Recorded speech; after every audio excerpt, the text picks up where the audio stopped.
Hey y'all. I know we on CP time with this review. We are recapping Greenleaf, the sixth episode. I have my sister Season here with me. If anybody's out there, jail, say hello. If not, it's okay. We'll just talk to each other. And y'all can catch it later if you so desire. Season, how's your day going? Or evening? It's cool. No Yeah. complaints. Well, I don't know. It might be a very small crowd tonight. So let's go on ahead and get into it. There was a lot that happened this episode. I don't know, how many episodes are this season. Hey, MD Turk. Okay. One of our faves is on. Thank you for waiting up for us. So I don't know if we're like just past the halfway point or if this is the halfway point, but there was a whole lot that came out this episode. Overall, what was your feeling on the episode? Was it a thumbs up for you or thumbs down? Hey, Melanie. Shoot. You forgot, huh? No, I'm gonna have to go with the middle.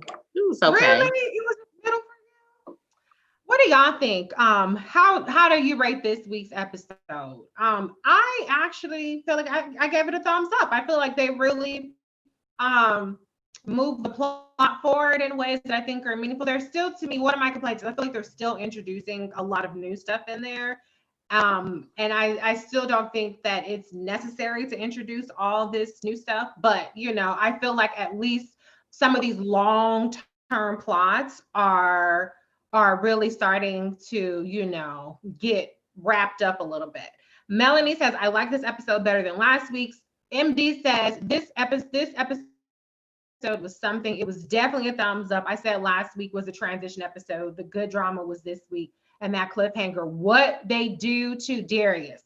Yes, I was so shook by that. I kind of had like a bad feeling something was going to happen to Darius. I had that feeling the whole episode, but we're going to get to that much later. First, let's start off with Bishop, Lady May, and just the whole house situation again. So Bishop, after seeing Rochelle, he is totally off board with the whole house situation. But Lady May still seems like she's going back and forth between giving up the house and keeping the house. What do you think about, who are you siding with in this situation? Are you siding with Bishop or are you siding with Lady May? And y'all in the comments, leave a comment. When it comes to the house, are you Team Bishop or Team Lady May? I guess I'm Team Bishop. I don't think they should give up their house. Yeah. I don't think they should do that. I think that if they need to go to court and fight about it, but just handing over your house, that's really some shit only someone literally sitting around waiting for God to get them guidance would do. Like, who would be like, oh, I heard a voice that says, give my house away. And it's not just a house, be clear, it's a whole estate. Okay. Yeah, I heard property. 100 acres. What? Yeah. So that's definitely a big gift, especially when you've been paying the property taxes, you've been paying the maintenance on it. Whatever was up in that will, the lady that left the house did not leave enough money to maintain an estate for 40 years. I know that didn't happen. Okay. So that part is still a disconnect for me. Hey, Angel, MD Turp says, I don't know that I'm team anybody because I don't know the truth yet. Deborah says, I'm with Bishop. Melanie said, they're surprised. I didn't expect the Phil's dad. Yeah, we're going to talk about that.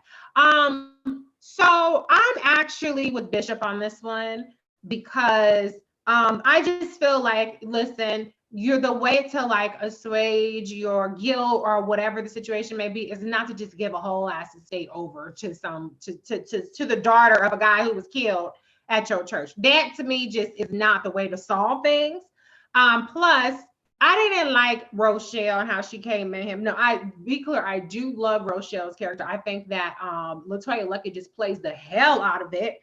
And I think she can read and do a monologue that rivals Lady May. I definitely feel like out of all the people on the show, out of all the women, let me say on the show, she's the strongest when she's on the show at really reading somebody down.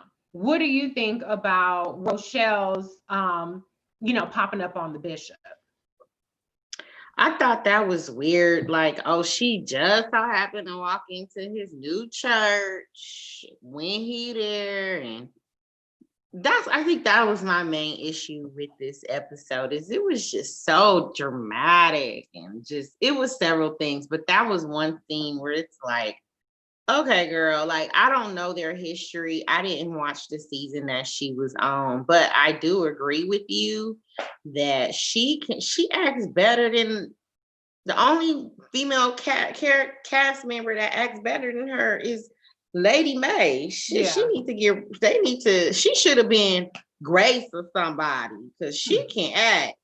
Honey. Well, I think she has a different character, but just to give you some background, Rochelle is Daryl James's daughter, and Rochelle had this elaborate scheme to get revenge on the Greenleafs. She actually kind of had a little bit of an affair with the bishop, seduced the bishop. She cozied up to Grace with some charity work. She framed Jacob for embezzling money out of his church. And so Rochelle is a bad bitch, okay? And I mean bad as in good and bad as in bad. So they definitely have a lot of history there. And so she's a little stalkerish. It doesn't surprise me that she would show up because, clearly she has it out for the bishop. And so I'm not surprised that she kind of is looking for him around town.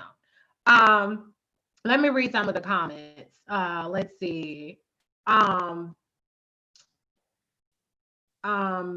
Melanie says, I'm with Bishop. No way would I give them anything. Deborah says, I think it was tacky how Lady Mae told the rest of the family about she and Lionel having an affair. It was typical Lady Mae not care about Grace or Bishop's feelings. I agree. We're gonna get to that. Anticlimactic. Oh, I know. We're gonna get to that. MD says, yeah, if I was in that position, you're definitely gonna have to take me to court to get my mansion and grounds. Lady Mae's feeling the spirit with her new beginning stuff. Melanie says, Rochelle knows how to cut folks for sure. Angel says, Team Bishop. Rochelle and her sister got some shady business going on. Dan says, Basie still. A lot of people still think that Basie is still alive. I'm not convinced on that. But, okay. Andy says, Rochelle is so devious, but I don't dislike her because she truly believes Bishop killed her father. I think it's obvious that she does. And you don't get to see the previews because you watch it on the app. But it kind of, to me, it kind of made it seem like Bishop was maybe going to confess to having some parts of that in the previews. Y'all let me know if that was your interpretation of the previews for next week. If, because he said, I have to tell y'all something. It just sounded very ominous. Like maybe now he's prepared to be honest about what happened with Daryl James. So I don't know if that's the case, but yeah, it's clear that Rochelle really believes that. And if Bishop does confess to have anything to do with that, I will tell you what, he was very convincing to me when he basically told Rochelle that you're demented and you're delusional to think that I had anything to do with your father's death. Melanie asks, do you buy the sister's innocent act? So meanwhile, while Rochelle is over here, reading Bishop down, what's the girl's name? What's the girl's name? Tanya or Tara James? Tara, I think, whatever her name is, she's over there playing the innocent role with Lady Mae. And, I find her very convincing. I find her very convincing. She doesn't come across at all like she's a complete opposite of Rochelle. She doesn't come across as conniving. And I think that her saying, well, yeah, Rochelle wouldn't let it go. And her saying, well, if it's going to cause this much strife, maybe it's not the right thing. I thought that reflected well on her character, and Lady Mae seemed to be kind of moved by that. What's your take on Tara? Is she like this optimist and this super naive, innocent person who just wants to do good in the world with this house, or is she kind of just playing this role to try to disarm the Greenleafs? What do you think about it?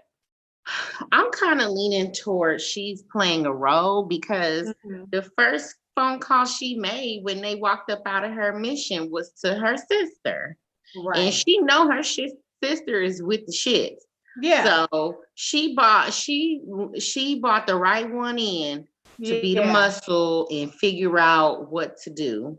Yeah. She ain't go pray about it. She ain't writing no affirmation journal or nothing. She called her sister that has a long history of trying to get these niggas got. So I You don't know believe her. what? You are absolutely right. I agree with you, and everybody in the comments seems to agree with you on that. Melanie says yes. Den says Tara is very much in on it. Don't be fooled. Um, Carla says Tara can't be trusted because she is family of Basie and Rochelle. Yes.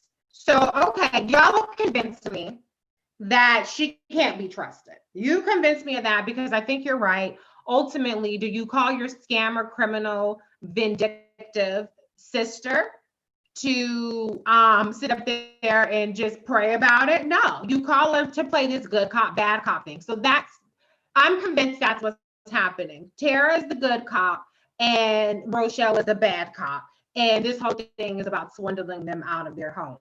So, all right. I think we've gotten that settled. In the comments, do you guys think that's what it is? Too good cop, bad cop. MD says not an affirmation journal. Angel says, I think Tara's playing a role. Rochelle Basie, the ruthless little sis, is in on the sadness, on the madness, Okay, so let's move on. Let me just read this comment to so a couple of reactions to the preview.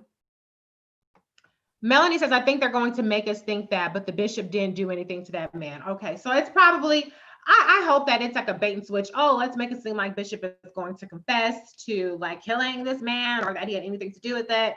But he's not.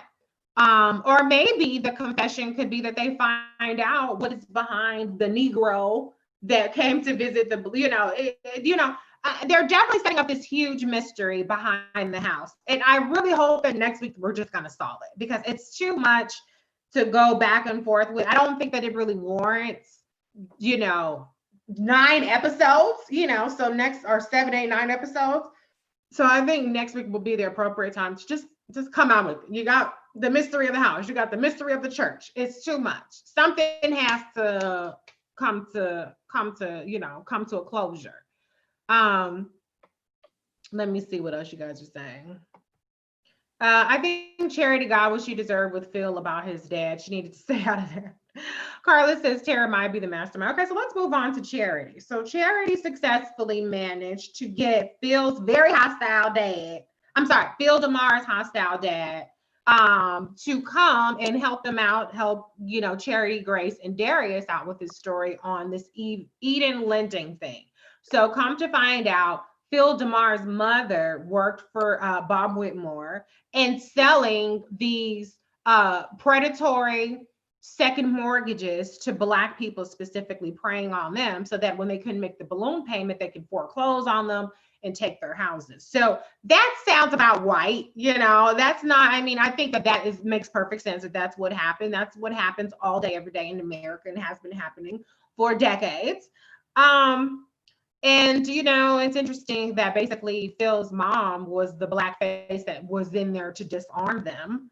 It's still though. So, okay, so that's fine. Right now, Phil's dad, apparently his name is Yusuf. I still don't understand why he acted the way that he did towards Grace and Charity, only to just come around and spill the beans. To me, that made no sense.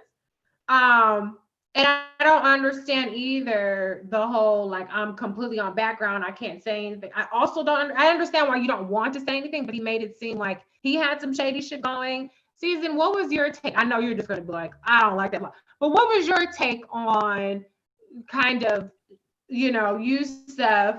And you guys in the comment, leave your response to it as well. What was your take on Yusuf kind of coming clean? Before we get to the confrontation, just what was your take on him coming clean about the whole scheme all of a sudden? I think after seeing how they got a little muscle behind them from jacking up Darius, I think Yusuf was probably pushed out the picture or had to leave or whatever, because he sounded like, obviously he knew everything that was going on. Yeah. whatever was going on between, him and Phil's mom, I don't know, but it sounded like she was just on the grind. She was on the hustle. And maybe he started kicking up too much dust and had to go, I think we'll figure out. I don't think that's the last we gonna see of him in Phil's storyline. But it's just one of the many character disconnects. Like, how did he go from hanging up on two different people to I'm at your door ready to, have my come to Jesus moment and let y'all know everything you've been asking about. So maybe his life was in danger at some point, and hearing Charity and what's the name talk about his son, maybe this is like a last ditch effort to get his son away from these people or whatever. It gotta be. It just, if he never shows up on the show again, I'm gonna be like, okay, well, what the fuck was all that for? It's one of those things that is like, it's a disconnect to your point. And it doesn't seem to be netting a whole lot. It just seems like there's these pointless things, but okay, that's fine. Ultimately though, his information did help lead to a person that's willing to go on record, which we'll talk about that. But anyway, another interesting thing that happened, of course, as a result of Yusef showing up was him speaking with his son Phil. And let me just say, Asparagus, she really got on my fucking nerves. Like, she was like, who is this? And then she turned around and goes, I'm his fiance. Girl, if you don't get them twig fingers the fuck out of somebody's face, I was like, girl, I couldn't stand her. I cannot stand her. She just don't know how to conduct herself. She ain't got no fucking home training. If you don't know who this man's father is, that's fine. But why the hell would you go do this? Like, anybody give a damn about your little twig fingers? And, like, who does that? Who raised you? She's annoying. I just, like I said, I don't have space in my mind right now for an annoying ass white antagonist, protagonist. I'm fucking over her. I don't care any scene that she in. Girl, this grown ass man don't give a fuck about the ring on your finger. Like, come on, bro. Like, she's annoying. She's just annoying. Like, yeah, that whole scene, and then Charity off to the side looking like, oh. So it's just like, girl, I'm ready for this show to be over, bitch, because I'm sick of these motherfuckers. Dang, Caesar, you're no fun. I'm sick of, I'm just sick of so many storylines. I can watch only certain story. Like, okay, we'll get to the other ones that get on my nerves. Right. Okay, let me go to some of the comments. As Phil did mention statute of limitations, which made Yusef look a little scared. And Charity sure snatched that phone real quick. I liked how Charity asserted herself in that situation and really kind of, I know, Caesar, you're not feeling it. What statute of limitations is he talking about? I have no idea. But I do molestation? Who knows what the fuck they're talking about. But anyway, yeah, so MD says, I was not interested in those scenes at all. Deborah says, I don't think he told the whole truth about Phil's mom and what was really going on with Bob Whitmore. Yeah, again, it's like random information in terms of, pick and choose what they want to dangle out there. Oh, okay.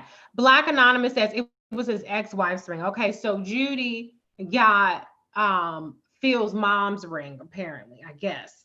Deborah says, I think you're just player hating on poor Judy. Chill. Poor hating on Judy. I don't like asparagus. I do Brussels sprouts. I do. Who hating on Judy? I know. Who hating on Judy? Girl, you see this meat on these bones? You see this melody? Anyway, no, don't nobody care about Judy, old little wet raggedy ass. And she just don't have I don't like her as every character doesn't have to be on the up and up. Like I said, I like Rochelle's character, even though she is an antagonist to the Green List. But you know, Latoya Lucky just acts her tail off. Let's see. Okay, but then Angel says apple don't fall from the tree. Apparently, Phil's mom was a sellout too. Ooh, ooh. But she was hustling.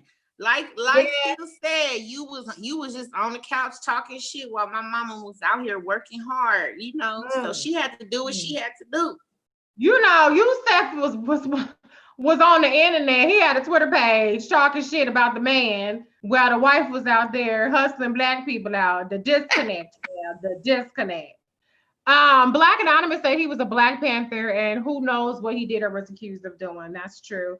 Deborah thought our response to her was funny. She put LOL. Black Anonymous says Judy's hell annoying. Poor Judy. Shouldn't anybody feel sorry for that? Latoya plays the hell out of Rochelle. Thank you. Phil is a hustler too. Yes, Phil is a hustler just like his mama. Okay. Hustler. Melanie I think his mom sounds more like a hustler. Phil is just a sellout. Yeah, he's a sellout. And Terry Crews has an acronym for her. Did you see this stuff about Terry Crews today? Terry Crews is one of the reasons why I got off social media in May, along with annoying ass family members and white people. So no, I don't know anything Terry Crews has been up to. Hold on. Let me just say this because I want people to know the joke that Melanie is saying. So today, Terry writes, conquer our own negativity. That's an acronym. What's the first letters of each of those words? Conquer our own negativity. Coon. Child. Is he trolling y'all? I would say us, but I'm not even entertaining his shit. Is he trolling y'all? Yeah, he trolling. He getting clicks, so I guess it's working. I guess, but anyway, moving along. So the bottom line is, let's just say this: Yusef's olive branch to Phil to save his conquering our own negativity soul. It backfired because Phil didn't want no parts of it. And you know, Charity was like, I'll pray for you because you need it at this point. And Judy was sitting up there with her little girl, she trying to cut him so deep. Girl. She get on my nerves. But anyway, so I guess that was a dead end. So whatever. Okay, moving right along. What else happened? Okay, so Zora. Let's talk about Zora a little bit. We're not talking about too long. Okay, we're gonna talk about Zora a little bit. We're gonna talk about Sophia a little bit. All right, so Zora obviously completely reacting in a hysterical way to her parents' divorce, has booked a trip to go to New York without having any hotel accommodations to sign up for the new school, which apparently she's already missed the deadline. Now, I would imagine that it's kind of competitive to get into the new school, but I could be wrong. I don't know. I'm not familiar with it that much. And so Sophia comes in because she enlisted Sophia's help. Why you needed Sophia's help when it's a you know, tripod? I don't know. But anyway, she needed Sophia's help. Sophia, of course, goes and snitches on her to her parents. and to me, which is helpful to Zora, they actually come and try to talk some sense into her. What is your reaction to, and you guys in the comments leave your reactions too, to Zora's hasty and, in my opinion, hysterical reaction to, you know, by trying to run off to New York? Yeah, it's totally irrational. I mean, has she ever been to New York before? Does she have any clue how expensive it is? Like, boo, you gonna be on the street. Like, yeah. Just how naive are these children? It's so absurd. She got this smart ass mouth. Yeah. She talk crazy but don't know nothing. It's like, girl, what? New York? Atlanta would have been a little bit more her speed. Now, Atlanta, I would have been like, okay, she finna go to Atlanta and do whatever. I mean, they haven't really that I know of really discussed any talents or anything that Zora is good at. I haven't. So I'm like, I don't know what she would do. I don't know what school this is. Like, So it's just totally random and irrational. And it just really goes to show just how like sheltered and naive and slow this girl really is. As tough as she try and act, it's like, New York? I'm an adult with money and I fucking hate New York. Okay. It's too much for me. And to think of a kid, what is she, 19? I don't even know. It was like, I'm with you. They could have picked Atlanta. They could have even said LA. Even LA over New York. New York is tough. New York is definitely too tough. And she ran off with her gospel singing boyfriend who was abusive. I'm pretty sure they were in Atlanta. So I definitely feel like that would have been a little bit more her speed than, somebody says Zora is trying to become a prostitute. I mean, I just don't understand how you can go to New York with nothing. You ain't got to plan nothing.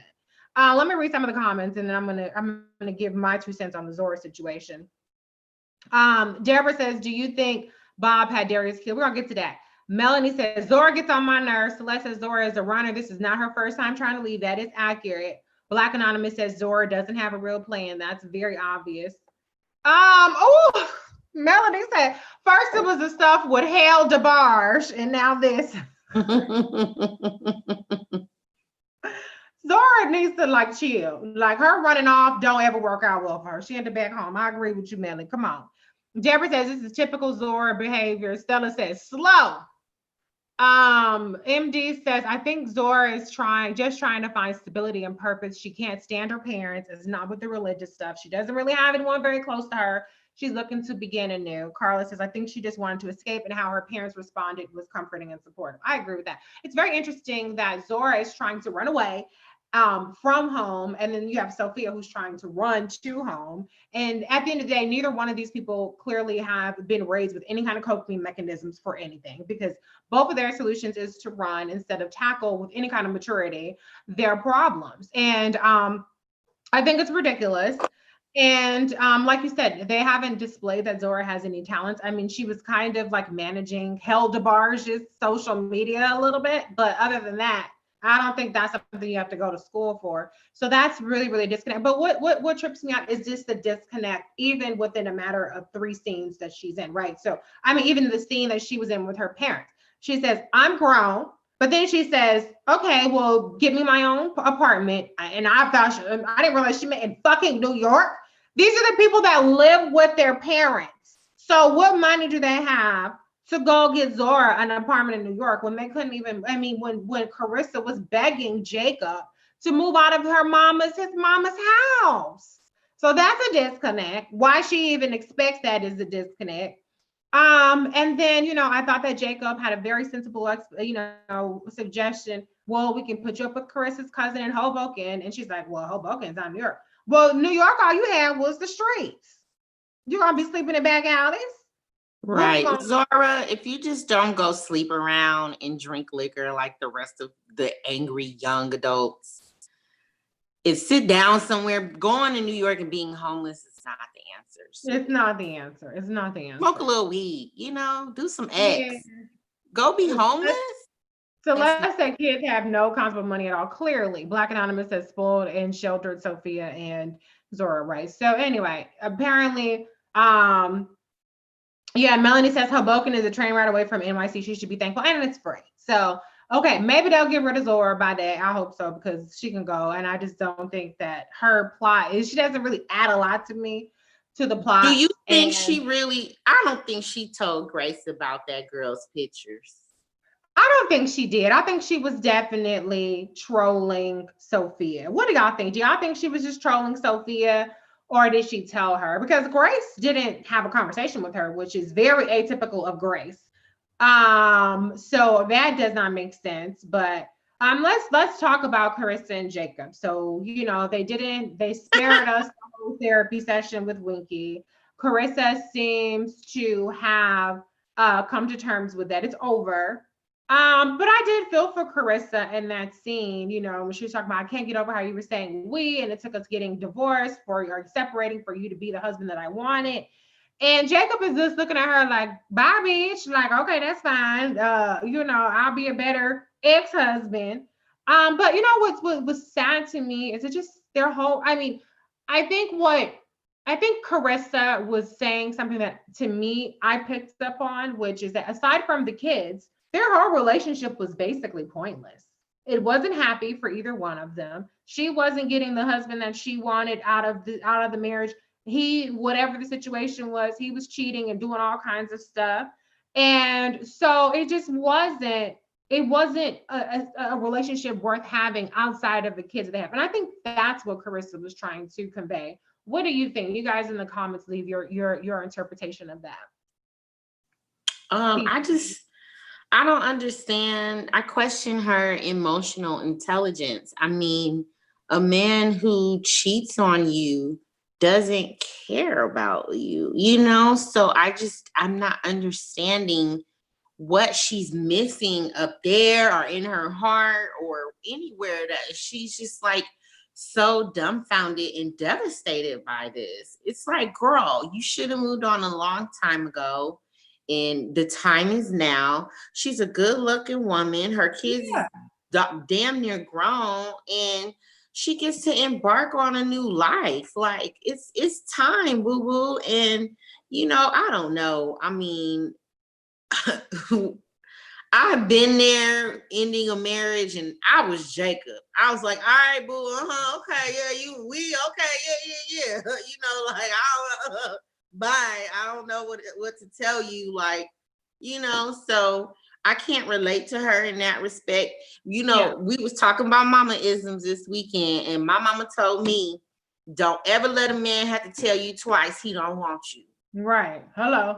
Speak on that. So if this fool out here acting up, doing whatever, he don't want you, boo. So I just, you know, I guess my heart kind of goes out to her. It's like, girl, you are pitiful. You need to go and move on.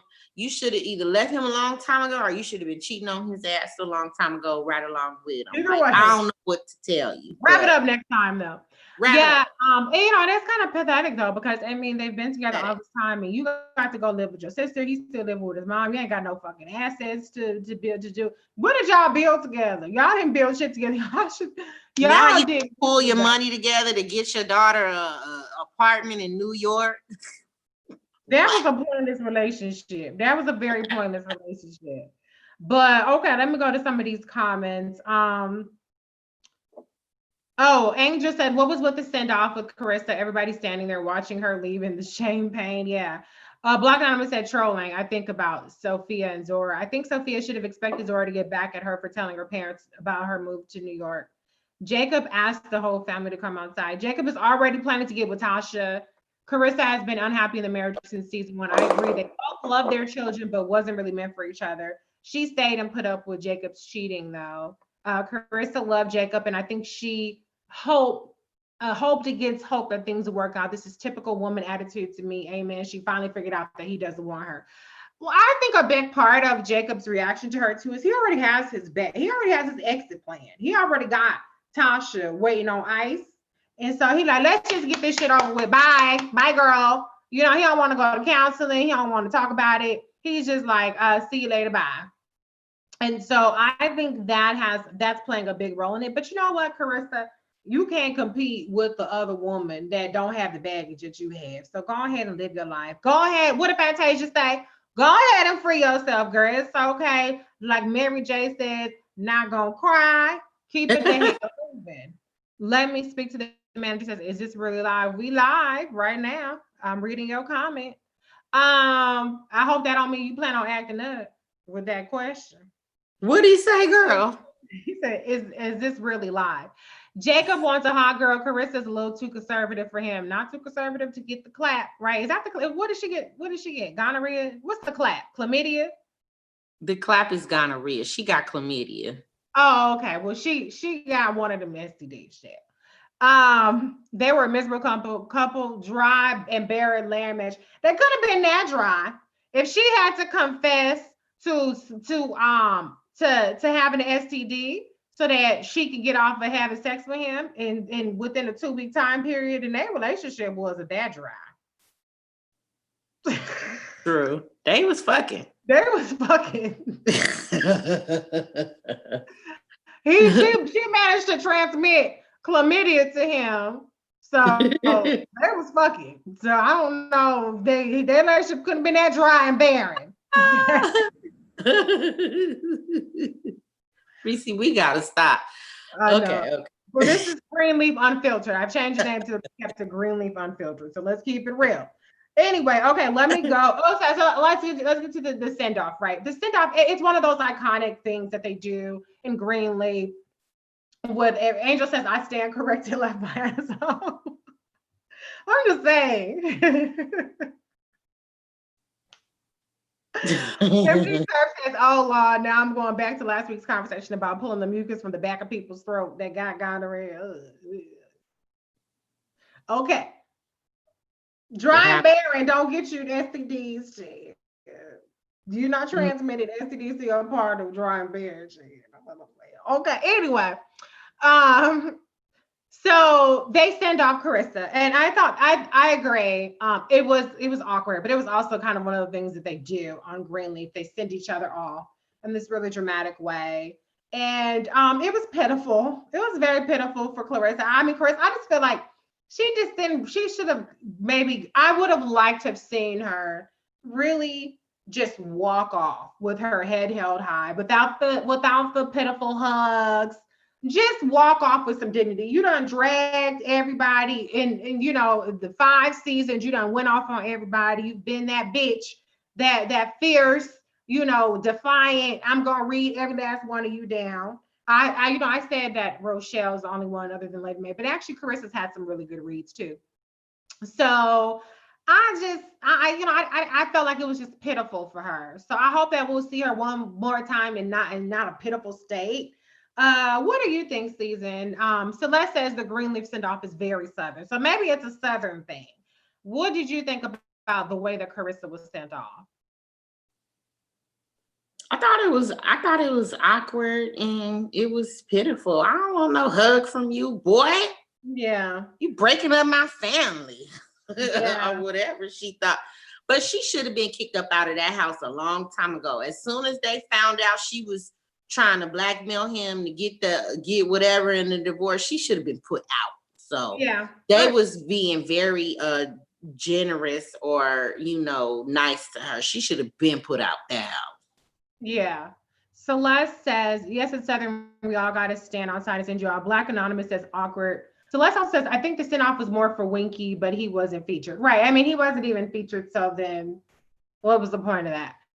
Okay, let's move on to briefly AJ. AJ turned a new leaf this episode. He's in much better spirits. Him being with Noah certainly seems to work better for him than being with Grace, because he ain't slitting his wrist anymore. So that's progress. And he seems very enthusiastic. The bishop talked with him and he's excited about the cards. I loved hearing Noah talk about him. Noah seems to be really connecting with AJ. It doesn't seem like it's a trick. It really, really, really seems like he is on, you know, he's on the up and up. Black Anonymous says, I like this AJ. I really like what AJ is doing right now. I liked his little ribbing of Grace and Noah. Like, I see how it happens.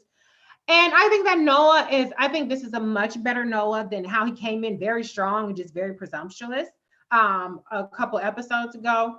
Really being helpful to Grace, really, you know, being a gentleman, offering up his place if Grace needs a place to stay and things like that. What was your take? And you guys leave a comment. What was your take on Noah and Grace and their interaction?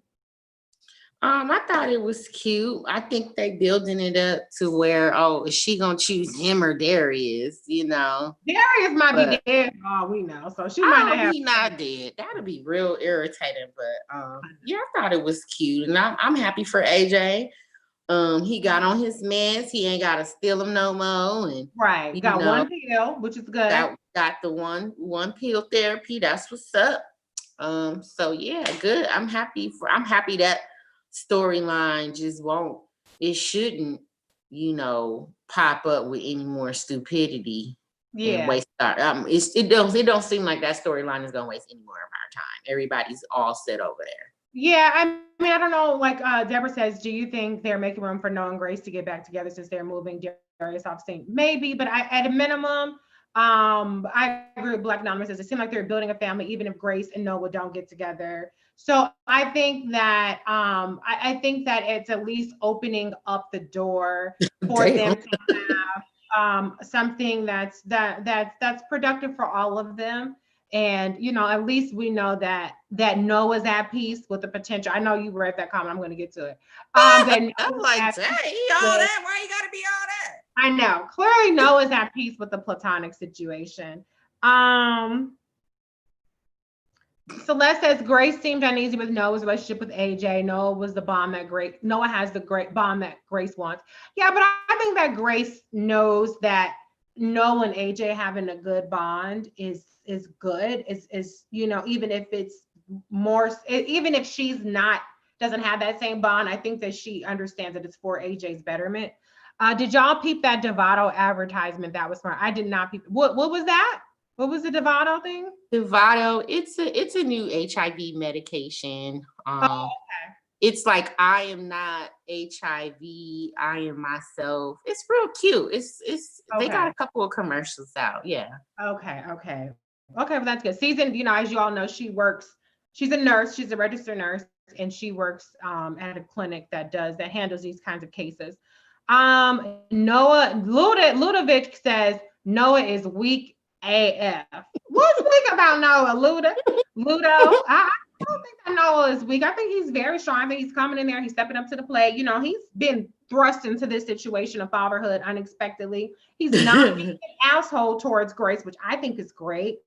And he's really helping AJ turn over a new leaf. So I don't see any weakness. So you're gonna have to convince me that he's weak. I see why he gotta be all that? I don't think he's weak either. Yeah, I think he's being a very strong Black man. I think he might be a little bit of a simp for Grace in terms of his feelings, but I don't think that makes him weak. I just think that they've had this unrequited, or how do you say it? Unrequited love.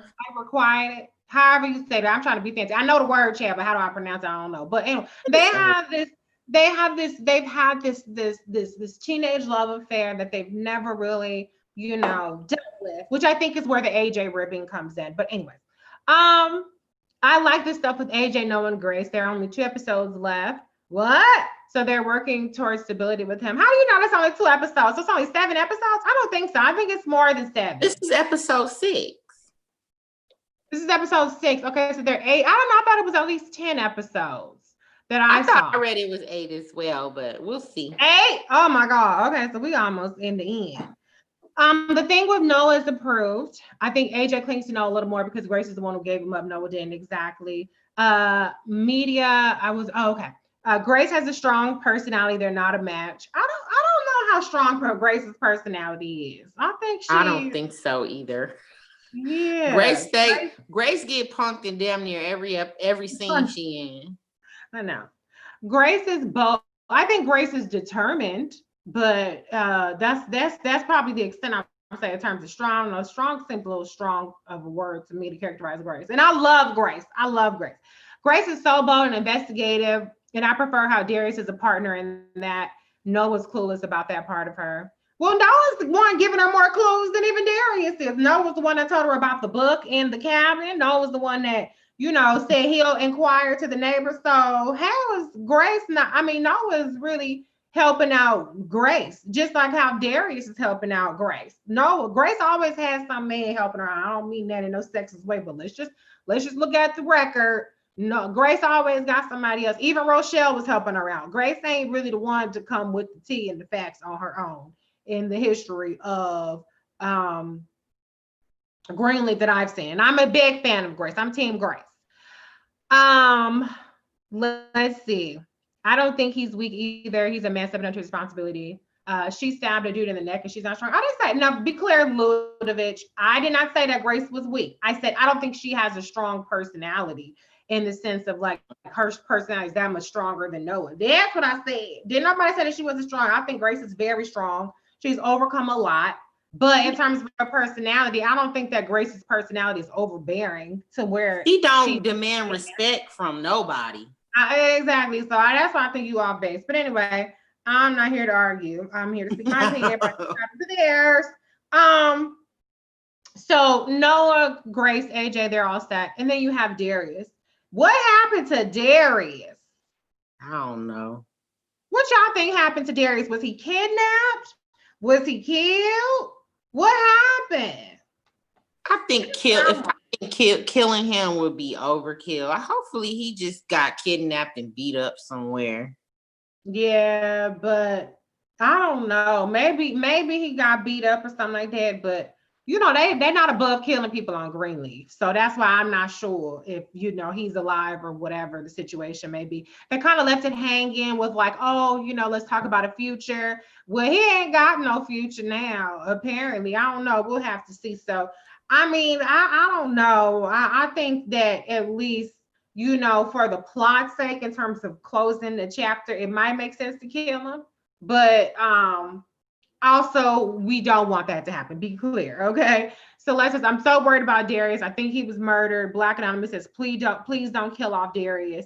No, she said, I am so worried about Darius. I think he was ... murdered. He was murdered. He was murdered. Darius should have been walking around strapped. All he took was that little skinny white boy to come. And they always have that Fernando? Was that Fernando? No, that was not. Was that Fernando, y'all?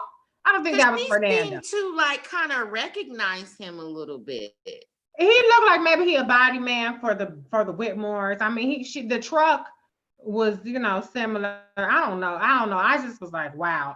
It just was a lot for me. I'm hoping that. Oh, okay. Black Anonymous says it was Fernando. Okay, so okay, all right. Okay, everybody thinks it is Fernando. Okay, so it's Fernando. I'll be paying attention. I pay attention. Okay. But okay, so Fernando sitting up there giving Carissa chlamydia and kidnapping Darius. He is a busy ass man. Oh, savage. Wow. Yeah, he was finna run up on Grace. I thought she was gonna have to fight him, but he. Well, we know, like Little Dick pointed out, Grace is a killer. Okay, she's a killer. She can hold her own. She can fist fight a motherfucker and kill his ass. Okay, I hope she start walking around with some heat. They all need to be. But yeah, Grace got her Bible. Yeah, I know but Jesus armed her with that doggone knife to kill Mac's ass. Okay, right. No weapon formed against me shall prosper. Okay, that's in the Bible. Right? Dude, listen to you. I know. I'm not good with quotes, but I feel like that was in the Bible. But that could just be a quote, one of them Christian quotes. You're right. It was okay. I don't know which verse or chapter, but I feel like that was in there. Anyway. Deborah says, when they start digging too deep in the past so that it will negatively impact Bob's chances to reach ascendant, he might be in real trouble. Right. Gigi needs to be strapped to by chlamydia and kidnapping. Child, Grace got hands. Grace killed the man. Grace is a killer. Okay. So that's that on that. But anyway, let's just close it out. Excuse me. I think the last thing that I haven't talked about is Lady Mae dropping the bomb. Very anticlimactically, in my opinion. No. About Grace. What do y'all think about how that came out? I mean, Lady Mae, I liked her run up to it about how she doesn't want to, basically let anybody hold her over against herself, including herself. But I think she, number one, should have given Grace the heads up about it. That was very insensitive because, this could impact how Sophia looks at how she fits in with the family, with Bishop not being her, actual grandfather by blood. So that could be traumatizing for her. And it just seemed like Lady Mae really did not have consideration for anybody when she revealed it in that kind of way. But even so, it still landed with a little bit of a thud, aside from, Jacob and Charity, whining and crying about it, about how they've been held to this unfair standard when Lady Mae was out there sleeping around. What was your take on this season in terms of how and when it was revealed, and do you think that it could have been done in a more impactful way? It definitely could have been done in a more impactful way. It was just totally random. Like, I get why she wanted to do it, because it's like, hold up now, Bishop. What you not finna do is hold this over my head, because I'll flip some tables around here. I'll bust my own self out, because that is very much my personality. Like, you can't blackmail me for nothing. I may have some shame about a couple of things, but the people in my life, they love me. So it ain't much I'm gonna be able to tell nobody that's gonna be like whatever. But anyways, I just thought it was dumb. It was like, okay, girl, like he threw this in your face, and it was so funny because that scene just reminded me of Waiting to Exhale, when the drunk dude showed up and it was you raggedy bitch, don't know how to treat you. It was so funny. The whole scene reminded me of that. Like, he was really like, look, I'm sick of you raggedy bitch. Yeah. So Bishop. Oh yeah, but that's how he was treating Lady Mae, right? He said, keep your holy admonitions to yourself. And I definitely thought he was on point with that, because Lady Mae sure been dragging the hell out of everybody else. And she had these skeletons in her closet. Yeah, she was just that was just anticlimactic. I was like, oh, they could have did that so much better. But she was smart to not do it in front of Carissa. Yeah. I know. And Carissa then if Charity wouldn't have pulled up, she would have missed out on the announcement too. So it was like she would have had a whole fit about that. Yeah, she just really wanted to get that out. So I guess. Yeah. Let me read some comments. I love, Carla says, I love Lady Mae and felt it was on brand. It was on brand. That was definitely on brand. She felt like it was her secret to clear up and free her kids. Lady MD says, Lady Mae did it in exactly the bougie way I'd expect Lady Mae. It was very bougie too. Drop a bombshell, cheat on your father, and dinner will be ready at 7:30 with a smile.